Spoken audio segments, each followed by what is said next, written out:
네, 탄핵 리스크로 우리 경제가 시계 제로에 빠졌습니다. 국내 연구기관들이 내년 성장 전망치를 일제히 낮추고 있죠.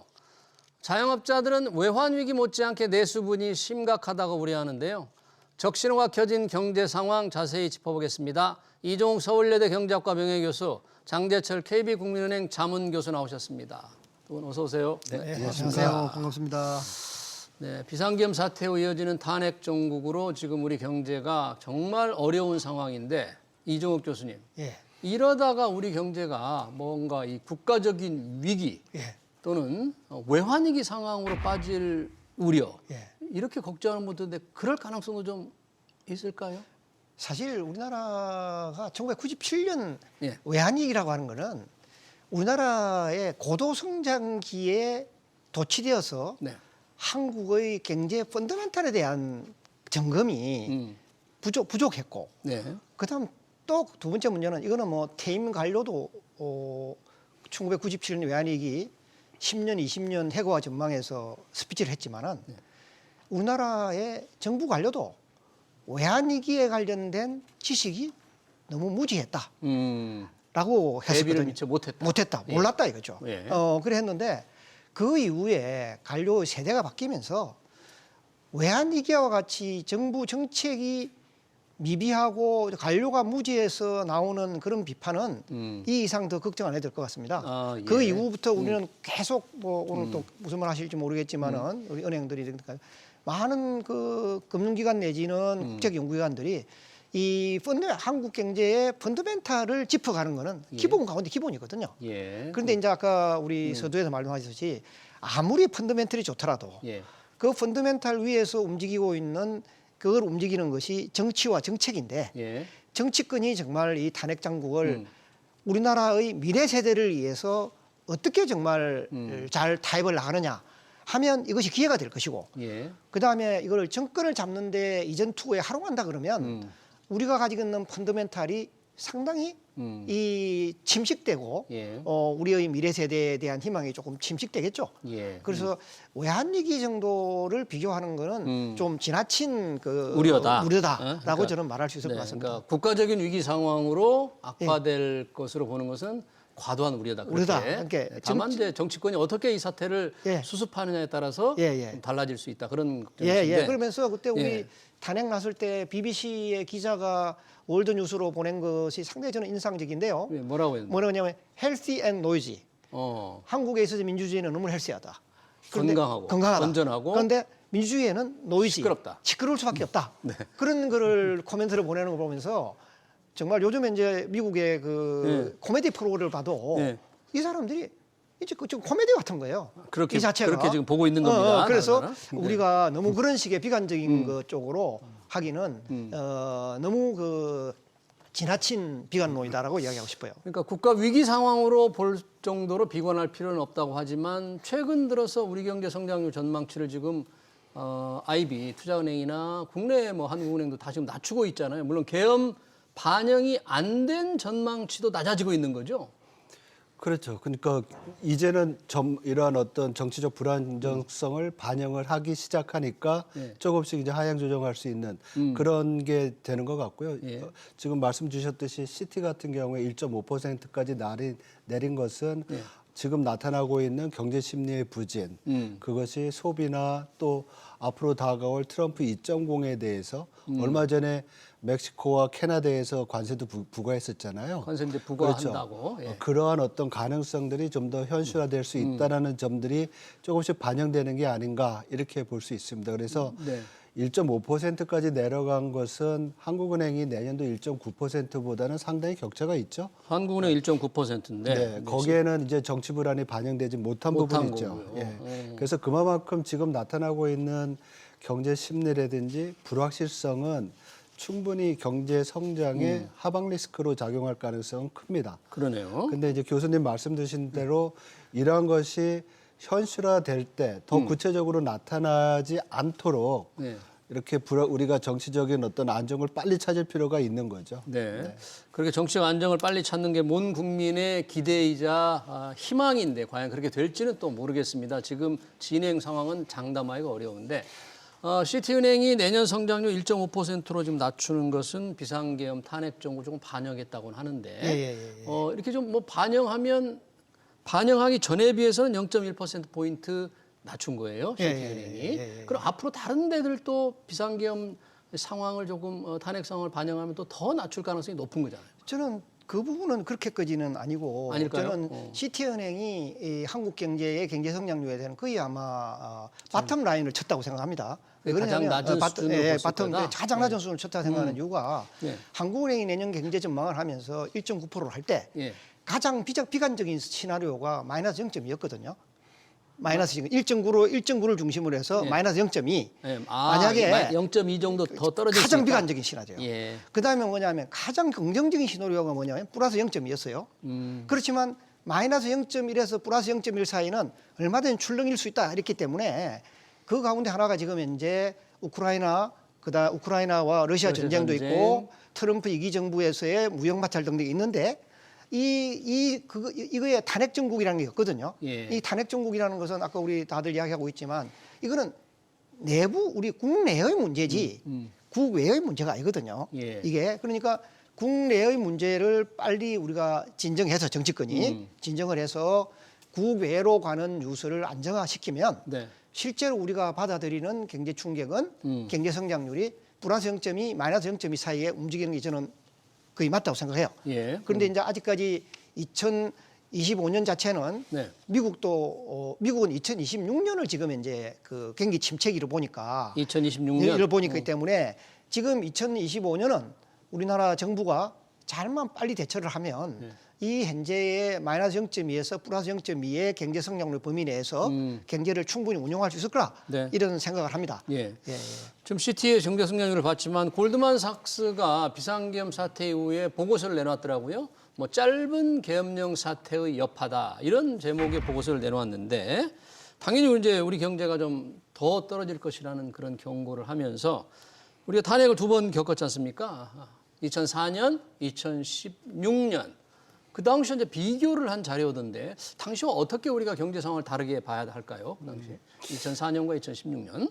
2004년도도 탄핵 이슈가 있었고요. 굉장히 빨리 끝났습니다. 그렇죠? 그렇죠. 일단 2달 정도 내에서 탄핵 발의되고 그게 이제 불인용되는 상황이었고 2016년, 17년간은 약 한 뭐 6개월 정도 기간이 있었는데 이 두 탄핵 그 경험에서 보면은 금융시장의 변동성은 단기적으로 컸었어요. 네. 그리고 장기적으로는 상대적으로 안정이 됐고 실물 경기에 미치는 영향도 그렇게 크진 않았습니다. 단기적으로는 경제 심리가 악화되면서 소비라든지 이런 부분이 좀 위축이 된 부분이 있었지만 지금 교수님 말씀하신 대로 이 경제가 내수와 외수, 수출 두 가지가 이제 같이 돌아가잖아요. 예. 그래서 내수 부분이 좀 불안전하더라도 당시에 뭐 2016년 같은 경우에는 미국 경기 되게 좋았고요. 미국 경기가 좋았고. 2004년에는 중국 경기가 좋았고 2016년에는 또 반도체 경기도 좋았고 예. 그래서 이렇게 내수와 외수가 서로 뭐 상쇄되거나 한쪽이 더 크면서 경제를 좀 이끌어갔던 부분이 있는데 지금 이렇게 이제 여러 가지 IB 쪽에서 우려가 나오고 또 경고를 하는 것은 그때보다 지금 대외 환경이 그렇게 녹록하지가 않다라는 거죠. 당시보다 더 안 좋다는 거죠. 그렇죠. 이제 뭐 중국에서는 지금 부양책이 좀 나오긴 시작하고 있지만은 여전히 저성장에 대한 우려가 있고 중국 나름대로의 구조적 문제점이 아직 개선되지 않은 부분이 있고 예. 그리고 미국 경제는 교수님 말씀 주신 대로 2025년에는 좋은 미국 예외주의가 계속 지속이 될 거로 보여요. 그렇지만은 트럼프 2.0에서의 그 관세가 미국 이외의 지역에 대해서는 또 하방 리스크로 작용할 수 있거든요. 그래서 이러한 대외 환경이 좀 안 좋은 상황에서 과거보다는 이 정치적 불안정성이 경제 심리나 아니면 내수 부분에 미치는 영향들이 이제 우려가 된 거고 시티 같은 경우에는 올해 4분기 경제 성장률을 전기 대비 0.4, 0.5 정도 보다가 전기 대비 0.3으로 낮췄어요. 4분기. 이번 분기요. 예, 그러면 이게 연간으로 보면 올해 2.2를 봤으면 2.2 아니면 2.1 정도로 내려오고요. 내년도는 4분기가 나빴으니까 이 1분기가 좀 높아질 수 있는데 이 4분기가 축 주저앉으면 이쪽에 영향을 미치거든요. 이러기까지 그 부진이 이어질 수 그렇죠. 있다. 그러니까 내려온 데서 조금 올라가봤자 위에서 조금 들어가는 게 낫지. 그러니까 기저 효과라는 게 있잖아요. 그래서 이런 것 때문에 영향을 좀 미친 것인데 모르겠습니다. 제일 하방 쪽에 있는 리스크를 강조하는 것만큼 어떻게 보면 IB 이코노미스트들이나 이 뭐 시장에 있는 분들은 그게 정치권이나 정부의 보다 더 적극적인 경기 부양책을 요구하는 그런 또 메시지가 될 수도 있을 거로 생각이 듭니다. 그러네요. 그런 경기 부양을 요구하는데 지금 경제 상황이 여러 가지 아까 내수와 외수, 내수와 수출 두 부분을 구성이 되지만 제일 걱정되는 게 요즘은 내수입니다. 내수. 예, 맞습니다. 최근 고용 동향을 보니까 뭐 10만 명대 정도, 12만 명 정도 늘었다는데 예, 예. 내수를 나타내는 도소매 이쪽 취업자는 계속 줄고 있고 예, 예. 청년층 취업자가 계속 줄고 있고 이 부분이 제일 지금 심각한 상황 같아요. 사실 우리 고 기자께서 이야기를 하시는데 제가 그래 자료화면 하나 보여줬으면 좋겠는데 네. 우리 산업별 고용 동향을 한번 보시면 산업별 고용 동향이 동향이라고 하는 어떤가요? 자료를 한번 보시면 네. 실제로 뭐냐면 도소매가 지금 이제 고용이 준다라고 하는 것은 네. 좀 어느 정도 일리가 있지 않습니까? 네. 왜 그러냐면 네. 우리가 이 배달앱에 의해서 쿠팡, 네. 마켓컬리, 그다음에 배민 네. 이런 거 등등 통해 가지고 옛날 도소매로 했던 것이 네. 이쪽에서 이쪽으로 온라인으로. 이동했기 때문에 예. 일종의 어떤 그 똑같은 시장이 이쪽은 죽고 이쪽으로 하는 어떤 구축 효과 예. 이렇게 이런 식으로 돼 있어서 그런데 그거는 설명이 가능해요. 예. 그래서 그 한번 저 그림을 한번 보시면 산업별 취업자 증감 볼 때 저 그렇죠. 네, 지금 지금 보시면 도소매가 많이 줄었고요. 그러니까 도소매도 줄지만 예. 더 또 중요한 것 가운데는 우리나라 제조 숙박 음식부터 시작해서 제조업 부분에서의 예. 그 이 고용 자체도 지금 많이 줄고 있습니다. 제조업에서도 많이 예, 줄고 제조업 많이 있고. 줄고 있고 예. 유일하게 운수 창고만 늘어가거든요. 이게 이제 운수 창고라는 것이 온라인 배달 때문에 온라인 커머스 때문에 저리 되는 건데 예. 여기서 사실은 우리 기자께서 이야기하신 대로 소매가 줄어드는 것은 사람들이 설명이 가능해요. 예. 그런데 우리가 지금 제가 저 그림을 보여드리는 이유 가운데 하나는 제조업에서의 고용이 줄어들고 있는 부분을 걱정하는 사람이 없어요. 제조업에서 고용이 제조업 들어가는 거. 고용이라는 게 비교적 괜찮은 일자리인데. 그렇죠. 이런 부분에서 정말 우리나라는 고도 성장기에서 중도 그다음에 저성장기 오면서 우리가 잊으면 미래 세대를 위해서 잊으면 안 되는 조언이 하나도 없다는 거예요. 예. 싱가포르 같은 경우는 이강료 수상이 돌아가셨지만 자기들 정보 권력에 GDP에서 제조업이 차지하는 비중을 25에서 30%를 꼭 지켜라. 왜 그러냐면 이 제조업에서의 일자리라는 거는 로우 스킬드, 저숙련, 그다음에 반숙련 이런 사람들이 안정적인 일자리를 가지고 있을 수 있는 일종의 사회 안전망이에요. 예. 그런데 우리나라에서 지금 4차 산업혁명은 대부분이 그 하이 스킬 쪽으로 예, 첨단 기술 첨단 기술 분야로. 쪽으로 가기 때문에 이거는 뭐냐면 자기의 능력적으로 보면 구조적으로 안 되는 사람이 있어요. 네. 사업 전환, 일 전환이 안 된다는 안 되는 거죠? 사람들이 있거든요. 네. 그런 사람들이 가야 될 곳이 이렇게 제조업에 있는 그런 일자리인데 우리는 지금 보면은 도소매의 경우는 이쪽 일자리가 저쪽 일자리로 간 거야. 네. 막 그렇게 설명하는데 누구도 반대하지 않을 거라고. 네. 그렇지만 저기 그림에서 보면 제조업에서 줄어가는 이 부분에 대해서 4차 산업혁명 시대에 예. 좀 더 우리가 고민을 했으면 좋겠다. 업종 전환, 저숙련 노동자들의 첨단 분야로의 이제 업종 전환인데 업종이 구조적으로 불가능하니까 저 사람들은. 쉽진 않은 거죠. 그렇죠. 그러니까 네. 이제 어디로 가느냐 이 사람들이 운수창고 쪽으로 가는 거죠. 예. 운수창고에서 운수창고 하는 거거든요.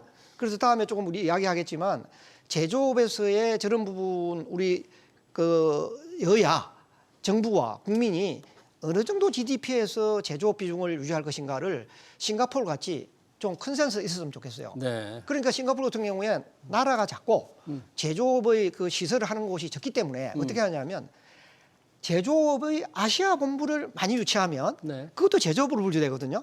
본부를 본부를 네, 많이 네. 유치한단 말이에요. 그래서 예. 그 사람들이 GDP에 이강료 수장이 자기 후손들에게 남긴 25에서 30%를 지켜 노력하거든요. 그리고 이 미국발 금융위기가 왔을 때도 제조업이 기반이 있는 나라가 대체로 그 금융 충격을 덜 받았단 말이에요. 스위스나 독일 같은 지금 경우. 우리나라는 제조업 부진의 상황이 인력 줄어드는 부분에 대해서 뭔가 심각한 고민이 더 필요한데 먼저 언급하신 이제 내수 부진. 네, 이 네. 내수 부진을 위하려면 뭔가 정부가 좀 나서야 되는데 그렇죠. 이번에 예산 통과된 거 보니까 원래 정부 예산 지출 증가율이 내년이 3.2%였는데 예. 야당이 깎았잖아요. 예. 그러다 보니까 깎은 기준으로 보니까 2.5%밖에 안 늘었더라고요.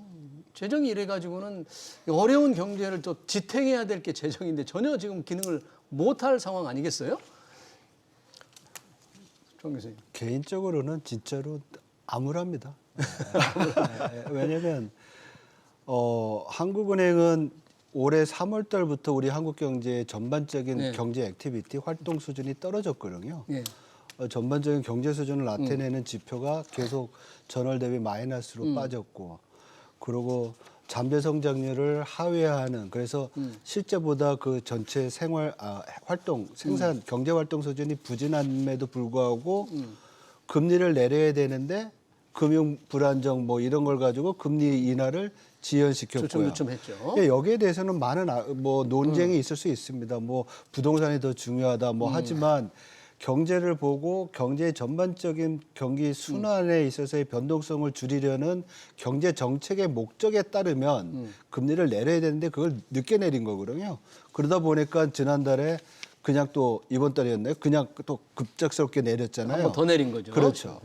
이런 어떻게 보면 좀 뒤늦은 결정을 했었고 실기했다 그런 비판이 있었죠. 금리 인하에. 그렇죠. 제가 볼 때는 분명히 실기한 부분이 있습니다. 네. 그리고 통화 정책이 그렇게 늦은 상황에서 재정에 이제 좀 기대를 해야 되는데 정부안보다도 어떤 이유든지 간에 감액을 해서 이제 처리한 부분은 상당히 아쉽고요. 더 좀 아쉽게 더 느끼는 것 중에 하나는 그렇게 해놓고서 내년에 추경을 한다고 그럽니다. 연초에 추가 경정 예산을 네네. 편성한다. 그러면 또 거기에 따라서 추경에 대한 디스커션이 있을 거고 정부는 또 추경 항목을 뽑아야 될 것이고 네. 그 추경이 진짜 이게 필요한 추경인지도 또 논쟁이 있을 겁니다. 그렇죠? 네. 그러니까 이런 불필요한 정책 프로세스를 하는 자체가 지금과 같이 굉장히 엄중한 상황에서 해외 IB들은 한국 경제를 계속 비관적으로 보고 성장률을 낮추는 상황에서 이게 과연 필요했나? 나 이런 부분은 상당히 지금 아쉬움. 경제를 보는 사람으로서는 아쉽다고 생각을 하고요. 그러니까요. 근데 경기 대응 능력이 뚝 떨어지는 재정 지출 증가율이 워낙 낮아졌으니까 그러고 나서 벌써 내년 초 추가 경정 예산 편성 얘기가 나오는데 참 소모적인 게 아니냐 그러는데 그렇죠. 법상으로는 내년 초가 되면 추가 경정 예산을 편성할 수 있긴 합니까? 구성 요건은 돼요? 구성 요건 우리나라가 크게 세 가지가 나와 있는 게 전쟁과 그다음 재난 예. 그게 있고 그다음에 국가에서 경기 침체나 대량 실업이 생길 가능성 내지는 그럴 우려가 있을 때도 할 수 있고 법적 그렇기 때문에 추가 경정할 수 있는 두 번째 요건은 된다고 되거든요. 보시는 거예요? 되는데 아까 우리 정 의원이 말씀하신 대로 이 골드만삭스가 그래도 우리나라의 경제 성장률을 0.1% 정도를 낳게 될 때 가장 중요한 과정 가운데 하나는 한국의 재정이 어느 정도 지난해 수준 정도를 유지하지 않겠나라고 생각을 했는데 사실 인플레이션을 생각해 보면 저렇게 깎아버리면 작년 정도 수준이 안 되거든요. 예. 그런데 이제 유일하게 이 골드만삭스가 생각하는 가운데 하나는 아마 금리가 내년 같은 경우에 보면 현재보다도 기준금리 2.25% 정도로 확 내려갈 거다. 기준금리가 떨어질 것이다. 지금 3%인데. 내려갈 거다. 그럼 뭐냐면 우리나라의 소상공인들이 가지고 있는 부채가 약 1,100조, 1,050조 정도 된단 말이에요. 자영업자들이. 예. 그럼 자영업자들이 1,050조 있으면 1%만 내려도 10조 효과가 생기는 거예요. 그냥 1%만 내리면. 그러니까 아마 골드만삭스가 0.1% 하면서 재정에서는 지출이 많이 못 늘더라도 네. 금리 입장에서의 1% 효과 자체가 상당히 크지 않았을까? 이자 감면 효과가 있을 것이다. 0.25%만 내리면 우리나라 지금 현재 자영업자들이 부채에서 나오는 소비 여유가 얼마쯤 생기냐면 2.5조에서 3조가 생깁니다. 그렇기 때문에 아마 제가 생각할 때는 생각하거든요. 그러니까 아까 우리 정 의원도 말씀했지만은 한국은행이 도대체 금리를 누구를 위한 금리를 하고 있느냐 이거야. 이거 한번 보시면 우리나라에서 부동산 대출은 지금 현재 보면 금융위원회가 사실은 크레딧 레스닝 신용 배분을 통해서 잡고 있거든요. 예. 그런데 대출 규제를 하고 있다. 갖고 있기 때문에 더 이상 빌리더라 해도 빌릴 수도 없어요. 빌릴 수도 없으니까. 그런데 문제는 뭐냐 하면 소상공인들이 받아서 갚는 이자의 비용이 너무 크다. 그런데 정부가 그 이자 비용은 한국은행에 안 내놔주고 네. 재정을 통해서 자영업자가 도와준 것이 금융기관에 이자사관에 쓰이니까 이거 알겠습니다. 세금 받아가지고 금융기관으로 들어가는 것밖에 더 있냐고 이게. 어차피 두 분에 보시면 금융회사들의 대출은 금융당국이 좀 통제를 하니까 그렇죠. 금리라도 낮춰야만 대출 금리가 떨어져서 소상공인들의 이자 부담이 낮아질 텐데 한국은행이 조금 늦었다. 그렇죠. 두 분 이제 그렇게 네, 생각을 하고 네, 계시는데 네. 뭐 한국은행 총재는 이제 나름 이유가 있습니다. 아까 말씀하신 대로 다시 집값을 자극하지 않을까 원달러 환율에 대한 걱정 때문에 본인은 이제 적정했다. 금리 당시 좀 주춤한 게 이렇게 생각을 하고 있습니다.